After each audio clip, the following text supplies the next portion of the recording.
بسم اللہ الرحمن الرحیم۔ السلام علیکم۔ ابتدا رب العزت کے نام سے جسے جان دی جہان دیا، اور درود و سلام محمد والے محمد پر۔ آئیے ان کے ساتھ ناصر نقوی حاضر خدمت۔ ناظرین، امید ہے آپ نے عید کا دن بڑے اچھے طریقے سے منایا ہوگا، اپنے دوستوں کو بھی یاد رکھا ہوگا، عزیز و اقارب کو بھی یاد رکھا ہوگا، اور ان غریبوں کو بھی یاد رکھا ہوگا جن کی نظریں آپ کا انتظار کر رہی تھیں۔ اللہ آپ کو سلامت رکھے۔ آج عید کا دوسرا دن ہے، یہ بھی مبارک دن تھا، دوستوں احباب کا دن تھا، غریبوں کا دن تھا، مسکینوں یتیموں کا دن تھا۔ یقیناً اس میں بھی آپ نے اپنا حق ادا کیا ہوگا، اور اگر نہیں کیا تو کل عید کا تیسرا دن ہے، اس دن بھی کر لیں تاکہ رب العزت کو کسی طریقے سے بھی منایا جا سکے۔ کوئی انسان غلطی کا پتلا ہے تو معافی تو ہر وقت مانگنی چاہیے، اور اس سے توبہ کرنی چاہیے، اور اپنے گناہوں سے جو کر لے وہی کامیاب ہے۔ بہرحال اب سیاسی صورتحال جو ہے وہ، اور اس عید پر کیا کچھ ہوا، عمران خان کے ساتھ کیا ہوا، عمران صاحب خان کی کیسی عید گزری، یہ میں آپ کو بتاؤں گا، اور اتحاد بنے گا اور کامیاب بھی ہوگا۔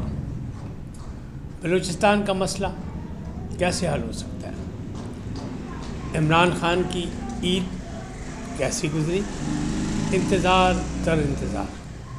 شیخ رشید کا دوسرا چلہ کیا ہوا، کیسے ہوا۔ مردان آپریشن، گنڈا پور کہتے ہیں تحقیقات کراؤں گا، اس میں معصوم جانیں ضائع ہوئی۔ ان تمام باتوں پہ آپ سے گفتگو کروں گا، لیکن پہلے آپ سے گزارش، آئی این کو سبسکرائب کریں، لائک کریں، سدا سلامت رہیں، گھنٹی کا بٹن ضرور دبائیں، اور اگر پسند آئے تو لائک اور شیئر بھی کریں اپنے دوستوں میں، عزیز و اقارب میں، تو میں آپ کا خصوصی شکر گزار ہوں۔ جی ناظرین، پہلی بات، اتحاد بنے گا نہیں بنے گا، حکومت کے خلاف عید گزر جائے گی، کل تیسرا دن، تو اس کے بعد تحریک چلے گی نہیں چلے گی، یہ وہ سوال ہیں جو عام طور پر اسلام آباد میں بھی ڈسکشن میں آ رہے ہیں، اور لاہوری حلقوں میں بھی ڈسکشن میں آ رہے ہیں، بلکہ ہر جگہ یہ بات ہو رہی ہے، کیونکہ پی ٹی آئی نے کہا تھا ہم تحریک چلائیں گے۔ بانی چیئرمین کی طرف سے کوئی ایسا اعلان نہیں ہے، موجودہ قیادت نے اعلان کیا تھا، اتحاد بھی بنانے کا اعلان کیا تھا۔ گرینڈ میں نے آپ کو کل بتایا کہ اسد قیصر ملک سے باہر چلے گئے، اور باقی قیادت آپ کو پتہ روپوش ہے یا گرفتار ہو چکی ہے، اور جو گرفتار نہیں ان کے خلاف مقدمات موجود ہیں، وہ ضمانتوں پہ پھر رہے ہیں۔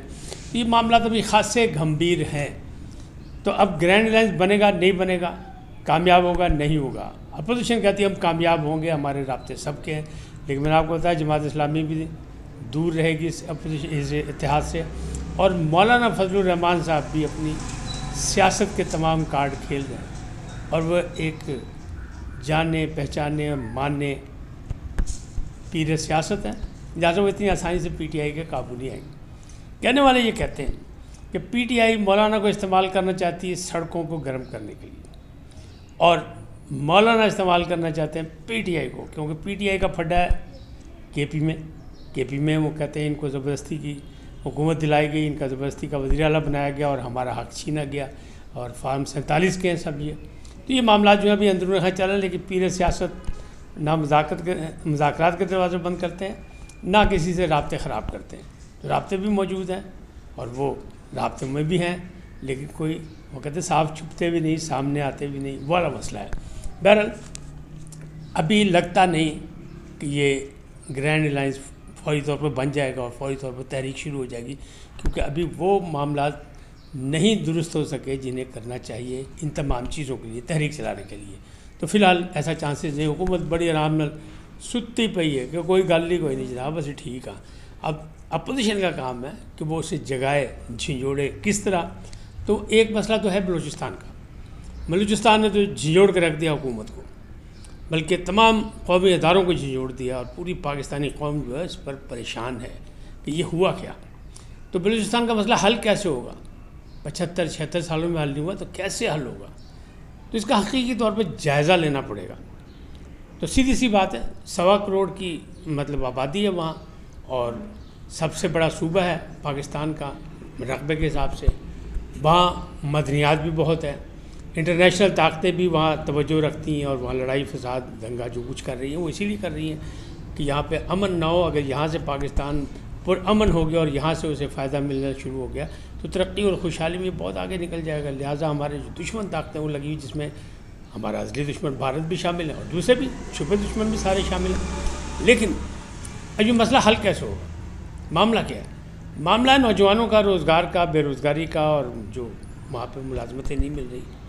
اگر 1.25 کروڑ کی آبادی میں 3-4 لاکھ کی ملازمتیں ہیں تو کیسے کسی کو دی جا سکتی ہے؟ نہیں مل رہی. تو نئے چانسز بنے. نئے چانسز جب بنتے ہیں جب نیا معاشی سسٹم بہتر ہوتا ہے، وہاں کاروبار شروع ہوگا. تو کاروبار کہاں سے شروع ہوگا؟ ایک وہ معدنیات کے حوالے سے معاملات جو ہیں ان میں کان کنی شروع ہو، وہاں پہ مسائل نکالے جائیں، جو معاملات جو ہیں وسائل ان کو پیدا کیا جائے، پھر وہاں پہ روزگار کے مواقع ملیں گے. دوسرا ہے گوادر اور پھر شاہراہیں. ان تمام چیزوں کو کیا جائے تب نوجوانوں کو ملے گا روزگار. اب اس سچویشن سے جو وہاں کے سردار ہیں یا وہاں کے سیاستدان ہیں، وہ یا اپنے آپ کو جو قوم پرست کہہ رہے ہیں، وہ کہ ہمارے ساتھ ظلم ہو گیا. تو ظلم کس نے کیا؟ یا وفاق پہ الزام لگاتے ہیں یا پنجاب پہ الزام لگاتے ہیں. حالانکہ پنجاب کے تمام تعلیمی اداروں میں بلوچستان کے نوجوانوں کو داخلے بھی ملتے ہیں اور یہاں ان کے مواقع بھی موجود ہیں. یہاں کسی قسم کی ان کو ہراسمنٹ نہیں ہے، چاہے وہ بلوچستان کا ہو، چاہے کے پی کا ہو، چاہے سندھ کا ہو، کوئی بھی ہو. لیکن ان کو یہ کہا جاتا ہے پنجاب کھا گیا، اور یہ کوئی نئی بات نہیں ہے. ماضی میں اگر دیکھیں تو ڈھاکہ والوں کو بھی یہی کہا جاتا تھا کہ آپ کا پٹسن جو ہے، سنہرا مال جو ہے، سب ویسٹ پاکستان کھا جاتا ہے اور آپ کو انہوں نے غریب کر دیا. حالانکہ صورتحال یہ نہیں تھی، معاملات کچھ اور تھے. اب یہاں بھی وہی ہے. بلوچستان والوں کو یہ سمجھایا جا رہا ہے، مارنگ بلوچ نیشنل پرست، کوئی انہیں اپنی قوم پرست کہلاتی ہیں. ادھر سیمی دین بلوچ جو ہیں، سمی دین بلوچ یا سیمی دین بلوچ جو ہیں وہ بھی دونوں گرفتار ہیں ایم پی او کے تحت. تو وہ لوگ بھی یہی کہہ رہے ہیں، نوجوانوں کو اکسا رہے ہیں. اور اختر مینگل بھی مارکیٹ میں اس لیے آیا کہ جناب سیاست کو مزید ٹھیک کیا جا سکے اور کوئی نئے مواقع کہ بھائی ان کو تو دیکھ رہے ہیں اب ہماری جو پوزیشن بنی اس کو وہ قبضہ کرنا چاہتے ہیں، کہ مطلب سیاسی طور پہ تو وہ ٹھیک ہے، ایک سردار ہے. لیکن ان تمام چیزوں میں اصل جو مسائل ہے وہ N S F C ward جو ہے وہ برابری پہ ملتا ہے بلوچستان کو، آبادی کم ہے پھر بھی پنجاب کے برابری ملتا ہے. M N A M P S کو تمام فنڈ بھی ویسے ہی ملتے ہیں، صوبائی اسمبلی کے ارکان ہوں یا قومی اسمبلی کے ان کو ویسے ہی ملتے ہیں، سینیٹرز کو فنڈ ویسے ہی ملتے ہیں. تو کون پوچھے گا ان سے کہ یہ فنڈز کہاں جا رہے ہیں؟ جن سے پوچھنا ان سے وہ پوچھ نہیں سکتے ہیں کیونکہ ان کے مائی باپ ہیں، سردار ہیں، ان کے آقا ہیں. تو ان سے کیسے پوچھیں؟ تو اور وہی لوگ استعمال کر کے وفاق اور پنجاب کے خلاف لوگوں کو کھڑا کر دیتے ہیں کہ ساری ترقی، ساری کامیابیاں، ساری خوشحالیاں پنجاب میں موجود ہیں، پنجاب بڑا صوبہ ہے، پنجاب آپ کا مال کھایا جا رہا ہے. یہ بڑے بھائیوں پہ الزام لگتا ہے، عام خاندانوں میں بھی لگتا ہے کہ بڑا بھائی جو ہے نقصان پہنچا رہا ہے باقی بھائیوں. تو یہی بالکل اسی طرح کا جناب آپ بلوچستان میں بھی ہو رہا ہے. تو اس کے لیے ضروری ہے کہ گوادر کے معاملات میں زیادہ سے زیادہ ملازمتیں دی جائیں اور وہاں پہ حالات کو ٹھیک کیا جائے. پورٹ کو مطلب بالکل جب فعال ہو جائے تو اس میں ان کو دیا جائے، اور دیا جائے گا. سڑکیں بن جائیں، زیادہ سے زیادہ جلد سے جلد بن جائیں، جیسے بھی بنائی جائیں، پھر اس میں ان کو شامل کیا جائے. نوجوانوں کو، باقی نوجوانوں کو وظائف اور نوجوانوں کے روزگار کے مواقع دوسرے صوبوں میں یا باہر ان کو مواقع فراہم کیے جائے تاکہ نوجوانوں کو جو مس گائیڈ کیا جا سکے وہ نہیں کیا جائے. لیکن وہ جو 100 سے 150 سردار ہیں نا، چھوٹے بڑے، ان کو قابو کرنا ضروری ہے. جب تک حکومت ان کو قابو نہیں کرے گی یہ معاملہ سیدھا نہیں ہوگا. کیونکہ سردار اوپر اللہ، نیچے سردار، اس کے علاوہ کچھ نہیں. غربت بھی ہے، جاہلیت بھی ہے، تعلیم بھی نہیں ہے. تو یہ سارے معاملات اس لیے خراب ہوئے ہیں اور ان کو پھر جو مطلب طالاق لوگ ہیں، دشمن ہمارے، وہ ان کو استعمال کر جاتے ہیں اور اسی طرح جو ہے وہ مارنگ بلوچ بھی کر رہی ہیں. کوئی مطالبہ نہیں، کوئی بات نہیں، کوئی مذاکرات کی بات نہیں کرتی، بس جو انہیں کہہ دیا وہ کہہ دیا، اس پہ وہ کرنا چاہتے. تو ایسا چلے گا نہیں. تو اس کے معاملات جو ہے حکومت کو ہی سنجیدگی سے کرنا پڑے گا. اب بات کرتے ہیں کہ عمران خان کا عید کا دن کیسا گزرا. جیل حکام سے جو اطلاعات ملی ہیں وہ یہ ہے کہ جیل حکام کہتے ہیں ہم نے 4 جوڑے اور جو کچھ سامان ان کا آیا تھا عید کا وہ ہم نے ان کو بھیج دیا تھا، دے دیا، ان کے حوالے کر دیا، ان کے پاس ہے. لیکن کسی نے ان پر عید کی نماز پڑھنے پر پابندی نہیں لگائی. سوشل میڈیا پہ یہ ہے کہ ایک بڑی طویل و عریض مسجد موجود ہے اڈیالہ جیل کے اندر، لیکن مقبول ترین لیڈر کو نماز پڑھنے نہیں دی گئی. لیکن جیل حکام کا دعویٰ ہے، وہ یہ کہتے ہیں کہ جناب وہ حسب عادت، حسب سابق لیٹ اٹھے 12-1 بجے کے بعد، تو نماز کا ٹائم گزر چکا تھا. اب وہ نہیں گئے تو ہم کیا کر سکتے ہیں، یا انہیں کہا نہیں. اسی طرح عید والے دن ان سے کسی نے ملاقات نہیں کی.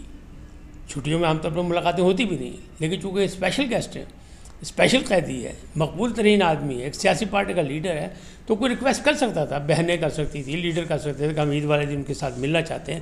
کیونکہ اڈیالہ جیل کے باہر پہلے کہا تھا کیمپ لگائیں گے، وہ تو ختم ہو گیا پروگرام. تو ملنے کی درخواست تو دی جا سکتی، چاہے حکومت مانتی نہ مانتی. مطلب حکومت سے مراد جیل حکام مانتے نہ مانتے، انتظامیہ انکار کر دیتی، لیکن ان کو ریکارڈ لے کے کسی نے ریکارڈ پر بھی درخواست نہیں دی۔ آج منگل تھا تو منگل کے دن ملاقات کا دن ہوتا ہے، لیکن چھٹیوں میں وہ بھی ملاقاتیں منسوخ ہوتی ہیں۔ اب پتہ نہیں اسپیشل یہ کرائے گی کہ نہیں، ابھی تک میرے پاس یہ اطلاعات نہیں، لیکن بہرحال انہوں نے عید کا دن تنہائی میں گزارا۔ بشریٰ بی بی اپنے سیل میں رہیں، عمران خان اپنے سیل میں رہے، اور وہ لیٹ اٹھے، اور روٹین کے مطابق جیسے وہ لیٹ اٹھتے ہیں اسی طرح اٹھے، صرف وہ اس دن جلدی اٹھتے ہیں جب ان کو کسی عدالت میں پیشی ہوتی ہے، جب ان کو ایڈوانس بتایا جاتا ہے کہ آپ کو لے کے جائیں، تب وہ جلدی اٹھتے ہیں۔ کہنے والے یہ کہہ رہے ہیں، ہمیں اس چیز کا علم نہیں، کیونکہ ذرائع سے ہی آپ کو چیزیں ملتی ہیں، جیل حکام کا یہ دعویٰ ہے۔ اب شیخ رشید کی بات کرتے ہیں۔ شیخ رشید صاحب خاصے خاموش رہے، لیکن اب وہ آ گئے ہیں۔ پہلے وہ کہتے تھے میں گیٹ نمبر 4 کا ہوں، میں ترجمان ہوں، زبردستی کے وہ ترجمان بھی تھے فورسز کے، لیکن اب کافی دنوں سے خاموش تھے کیونکہ ایک چلہ کاٹ کے آئے تھے۔ اب یہ دوسرا چلہ بھی ہو گیا سنا ہے، کیونکہ اب ان کی زبان چینج ہوگی۔ وہ کہہ رہے نہیں، معاملات جو ہیں وہ ٹھیک ہونے چاہیے، حکومت کو بہت سے، حکومت نہیں ملک کو، ریاست کو بہت سے خطرات ہیں، تو اس بحران کو ختم کرنے کے لیے مل کے ہونا چاہیے۔ تو اب ان کی زبان لینگویج تبدیل ہوئی ہے۔ کچھ لوگ کہہ رہے ہیں کہ شاید وہ دوسرا چلہ بھی ان کا پورا ہو گیا ہے، یا ان پر جو ہے تعویذ کا کوئی اثر ہو گیا ہے، تو وہ اس لیے ایسی باتیں کہہ رہے ہیں۔ اب بات کرتے ہیں آپریشن مردان کی۔ مردان میں آپریشن ہوا، خوارج جو تھے ان کی اطلاع تھی، خفیہ ٹھکانوں پر ان کو مارا بھی گیا، فورسز نے اپنا آپریشن کیا، کامیاب رہا۔ اور گنڈا پور صاحب کہتے ہیں نہیں جی ان کی تحقیقات کرائی، یہ کیوں ہوا؟ وہ کہتے ہیں نہیں وہاں معصوم لوگ بھی مارے گئے، نہتے لوگ بھی مارے گئے، جبکہ حکومتی ذرائع یا انتظامی ذرائع یا فورسز کے ذرائع یہ کہتے ہیں کہ جہاں پر یہ آپریشن کیا گیا، جہاں خوارج مارے گئے وہ ایک اطلاع پہ مارے گئے، اور وہاں دور دور آبادی نہیں تھی، کوئی ایسا آدمی نہیں تھا جو معصوم آدمی وہاں ہو، جو بغیر ہتھیار کے وہاں ہو، تو ایسا کوئی بات نہیں۔ لیکن گنڈا پور صاحب کہہ رہے ہیں کہ جی ہم اس کی تحقیقات کرائیں گے۔ یقینی بات ہے، وزیر اعلیٰ ہے، تحقیقات ہونی چاہیے، ہمیں کوئی اعتراض نہیں، کسی کو بھی کوئی اعتراض نہیں ہوگا، لیکن کرائیں تو صحیح نا بھائی، نعرے لاندہ تو کوئی فائدہ نہیں۔ اس وقت تک اتنا ہی، پھر ملیں گے نئے موضوع کے ساتھ۔ جاتے جاتے آپ سے درخواست، آئیے ان کو سبسکرائب کریں، لائک کریں، گھنٹی کا بٹن دبانا نہ بھولیں، سدا سلامت رہیں، اللہ نگہبان۔